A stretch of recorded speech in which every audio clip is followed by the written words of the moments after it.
Noté el cambio en su forma de mover la cuchara mucho antes de que me dijera nada, ese leve parpadeo de más ese segundo que tardaba en contestar como si tuviera que traducir sus pensamientos a un idioma nuevo y yo que antes entendía su cuerpo mejor que cualquier frase empecé a sentir que hablábamos lenguas distintas. Ella sonreía, asentía. Incluso soltaba alguna risa ligera, pero algo se estaba escapando y yo lo notaba, era como intentar sujetar agua entre los dedos. Primero dejó de poner el móvil boca arriba, luego necesitaba cargarlo en el baño por la noche. Nuestras conversaciones, que solían alargarse hasta la madrugada, se convirtieron en frases cortas sobre la cena, sobre el niño, sobre la lavadora. Ella salía más a menudo, decía que eran copas con las compañeras del despacho. Una noche dijo que iba al club de lectura, pero llevaba meses sin leer ni un post de Instagram. Quería creerla, juro que sí, porque cuando amas también aprendes a mentirte. Pero la duda, cuando se instala en el pecho, se queda quieta como una piedra y por más que intentes mirar a otro lado sabes que está ahí. Una noche, mientras se preparaba para salir, se puso un vestido que no veía desde que éramos novios, el pelo planchado, el perfume que llevó en nuestra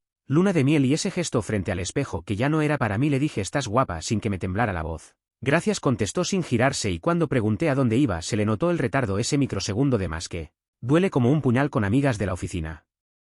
Vamos a probar un bar de vinos nuevo cerca de la plaza. Sonreí y asentí, pero en mi cabeza sonaba la frase una y otra vez. Con amigas, las mismas a las que no nombra desde hace semanas. No la seguí esa noche, no monté ninguna escena. Me senté en el salón a oscuras y dejé que el silencio me contara lo que ella no decía. Volvió más tarde de lo prometido. Parecía sorprendida de verme despierto. Balbuceó algo de perder la noción del tiempo. Asentíle. Sonreí sin ganas y la dejé pasar. Esa fue la nueva rutina.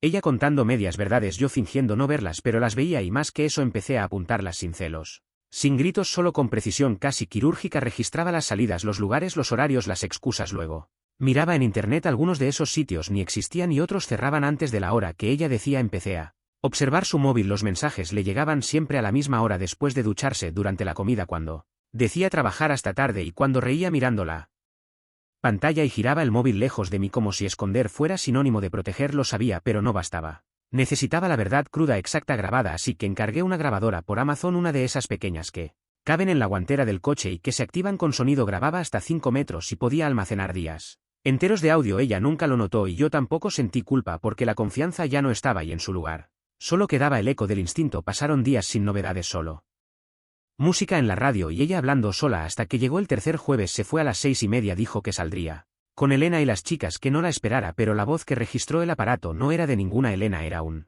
hombre. Su voz clara, reían mucho, ese tipo de risa que no se puede fingir. Él le hizo un comentario sobre su perfume, ella sobre su colonia, y cuando aparcaron no sé dónde él dijo: la última vez fue increíble, no he dejado de pensarlo en toda la semana. Ella respondió entonces: mejor no perder tiempo en hablar. Las puertas se abrieron y el silencio llenó el coche como un veredicto. Esa noche escuché el audio entero 2 veces y cada palabra era una puñalada. No lloré, no grité, pero algo dentro de mí cambió. No era solo infidelidad, era normalidad, era costumbre, era intimidad donde no debería estar. Supe que se había acabado, que ya no volvería a ser el marido ciego, el tonto funcional. Si ella quería construir una vida fuera de este matrimonio, yo iba a dejarle el terreno libre.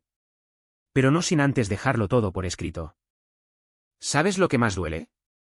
Que no parecían nerviosos ni incómodos. Él y ella reían como si el mundo fuera suyo, como si lo nuestro fuera solo una sala de espera, y esa seguridad fue lo que más me rompió. No el engaño, sino la naturalidad con la que ella se sentía en otro sitio, en otra piel, en otra vida. No dormí esa noche, no porque llorara, sino porque estaba decidido. Ya no quería atraparla, quería soltarla y hacerlo bien, así que abrí el portátil y escribí en el buscador algo que había guardado en el fondo de la memoria: abogado de divorcios discreto en Madrid. Me aparecieron varios, pero uno tenía reseñas que hablaban de rapidez, silencio y eficacia. Lo contacté al amanecer. Al mismo tiempo escribí otro mensaje, esta vez más frío, más quirúrgico, para una persona que ni conocía, pero que merecía la verdad tanto o más que yo, la esposa de él. No fue difícil encontrarla, su voz en el coche era clara y con eso bastó para buscar su nombre en redes. Era contable en una empresa de seguros, una publicación antigua del trabajo lo delataba.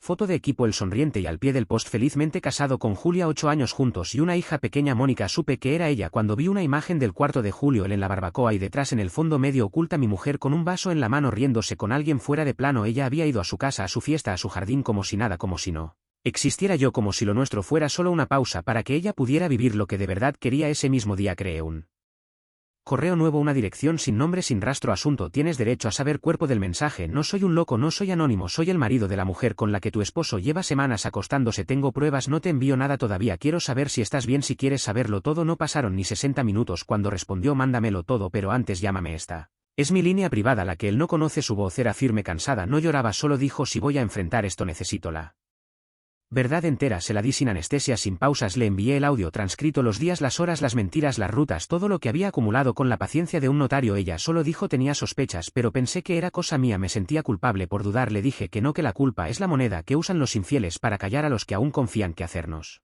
sentir locos era parte del guión y que se había acabado. Me preguntó qué pensaba hacer, le dije que no estaba seguro aún, pero que no quería venganza, quería consecuencias visibles, quería que sintieran lo que era perder el control. Entonces ella me contó algo, hay un piso, un sitio donde se ven, no sabe que lo sé, es un alquiler por días, él cree que me voy este viernes a casa de mi hermana, me animó a ir, yo le dije que haría mi parte, que los papeles estaban listos, redactados con un abogado que sabía cómo hacer daños sin ruido, que habíamos modificado la cláusula del acuerdo prematrimonial, la que ella firmó distraída sin leer completa, esa que anulaba la pensión en caso de infidelidad, con pruebas. Ella me sonrió cuando se lo conté, no con alegría sino con esa sensación de que por fin alguien ve lo que tú ves, que no estás sola. Me dijo que también tendría los suyos listos, no pregunté más, no necesitaba saberlo. El viernes se convirtió en una cita marcada con fuego, y esta vez no para celebrar sino para exponer. Llegó el viernes y ella se despidió como siempre con ese beso en la mejilla que ya no sentía, con esa sonrisa programada que usaba cuando estaba con el piloto automático. Llevaba el top rojo, el que yo solía alabar sin saber que se había convertido en el uniforme de su otra vida. Me dijo que no la esperara, que quizás volvería tarde. Y yo asentí como siempre, le deseé una buena noche como siempre, pero por dentro cada gesto, cada palabra ya eran parte de una cuenta atrás. Cuando cerró la puerta miré el reloj, me lavé las manos con calma, me puse una chaqueta sencilla y salí hacia el lugar que Julia me había indicado. Un apartamento de alquiler en Chamberí, tercera planta, piso 3B. Ella me escribió un mensaje al llegar, están dentro, copa de vino en la mesa, risas. Me acerqué sin prisas, aparqué a media manzana y la esperé en la esquina. Llegó puntual, vestida con una precisión que dolía, no parecía una esposa rota, parecía una mujer que venía a recuperar el control. No lloraba, no temblaba, sus ojos eran un arma lista para disparar. ¿Lista?, le pregunté. Ella asintió sin decir palabra. Subimos las escaleras juntos sin hablar, sin mirar el suelo ni el techo. Solo la puerta delante nuestra. Cuando llegamos no dudó, no tocó, simplemente abrió. Entramos sin hacer ruido y lo primero que me golpeó no fue la escena sino el sonido, el tono de su risa, la de mi mujer, esa risa que hacía meses no escuchaba, esa que antes era mía y que ahora brotaba fácil ante otro. Estaban en el sofá, 2 copas de vino, sus piernas recogidas sobre el cojín, su cuerpo inclinado hacia él como si el resto del mundo no existiera. No eran nerviosos, no eran culpables, eran cómodos, felices, construyendo una mentira sin miedo de que se rompiera. Julia se adelantó, cruzó la sala con firmeza, no dijo una palabra, dejó una carpeta sobre la mesa justo al borde como si no pesara nada, pero pesaba toda su rabia, toda su verdad. Su mano rozó la copa como por accidente, la inclinó un poco. El vino subió hasta el borde sin derramarse, pero lo suficiente para quebrar el momento. Él alzó la vista y por una fracción de segundo no entendió, solo eso, confusión. No miedo, solo ese tic nervioso que aparece cuando el guión cambia sin aviso. Julia dijo su nombre, él se enderezó.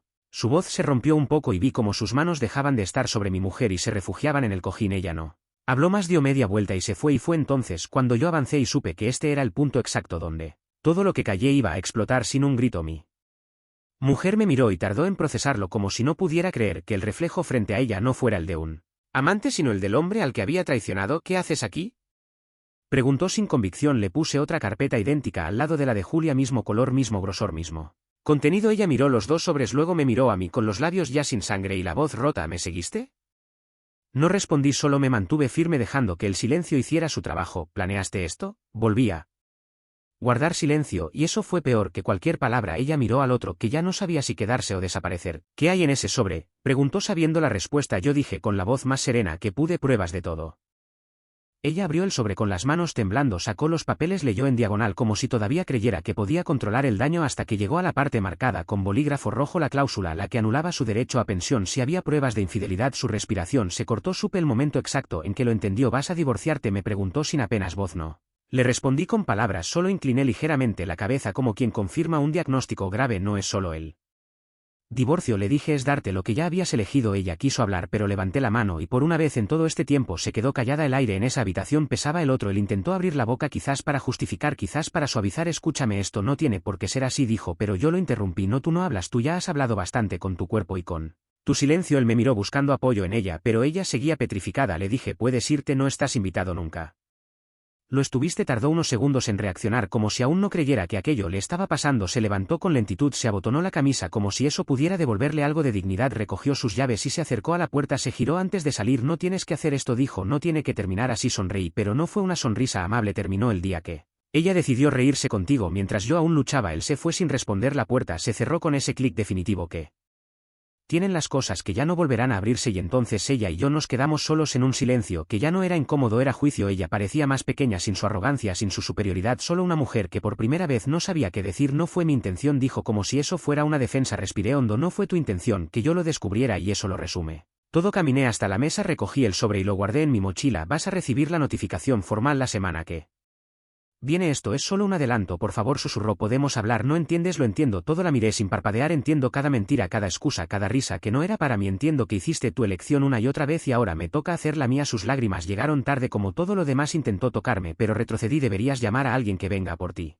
Porque tú ya no vuelves a casa. Y me fui sin mirar atrás, sin escuchar sus pasos, sin llevarme su voz, solo con mi decisión bien guardada en el bolsillo.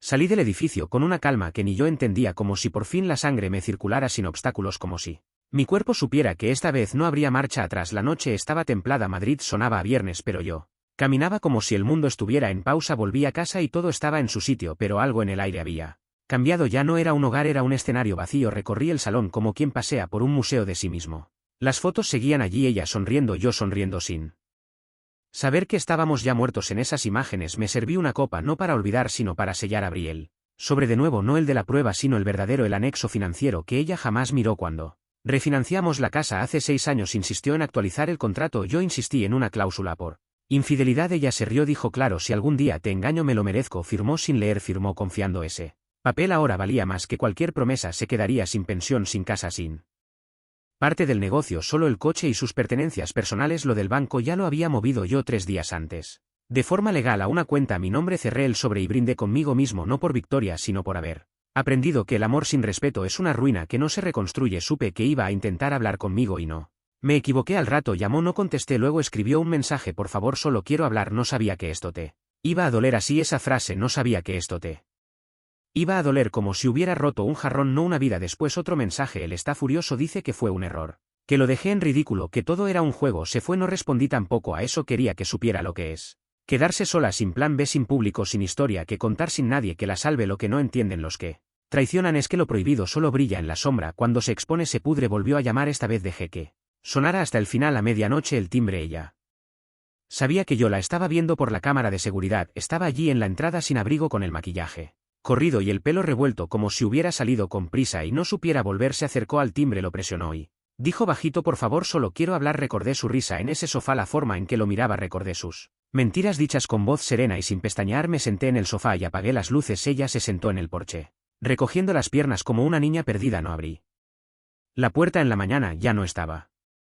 Los mensajes siguieron durante 2 días, distintos números, distintos correos, todos con el mismo patrón: confusión, angustia, necesidad. Ninguno con la palabra que importaba verdad. Ni una vez reconoció lo que había hecho con claridad, solo miedo a lo que perdía. Su abogado me llamó al tercer día. Hemos recibido la demanda, dijo con voz neutra. Mi clienta no estaba al tanto de las condiciones actualizadas del acuerdo prenupcial. No dije nada, dejé que se ahogara un poco en su propio guión. Lo firmó, contesté y eso es lo único que importa legalmente. Él intentó suavizar el tono, quizás esperaba que yo accediera a una negociación amistosa. Le recordé que ambos habíamos rubricado cada página durante la refinanciación inicializada, notariada, archivada. Silencio al otro lado. Supo que no había hueco para apelaciones. Sabía que estaba blindado. Julia también me llamó una semana después. Quería contarme que su ex había intentado volver, que le mandó flores, que le pidió hablar. Ella le dijo que no porque por fin lo había visto tal como era, alguien que solo quería controlar el relato, no compartir una vida. Yo le agradecí que me lo dijera y colgamos. Fue la última vez que hablamos. No hacía falta más. El silencio que vino después no era vacío.